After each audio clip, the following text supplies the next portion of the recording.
Hindi mo kailangang maging tulad ng iba. Ang mundo ay tila isang malaking hardin na may pagkakaiba ang bawat bahagi nito. Subalit, sa kabila ng kanya-kanyang pagkakaiba, lahat ng halaman ay may kakaibang ganda. Lahat ng puno ay may kanya-kanyang pagkakakilanlan. Bawat paglago ng bawat isa ay may kaakibat na ganda.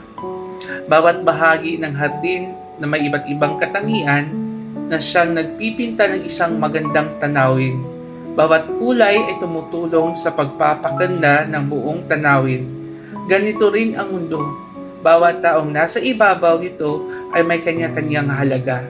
Bawat isa ay may papel sa lipunan at may natatanging kakayahan.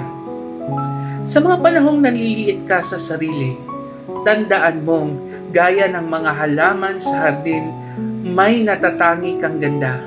Hindi mo kailangang maging katulad ng iba. Ang katangian mo ay bahagi ng buong larawan ng isang magandang hardin, may kaya kang iambag na ganda.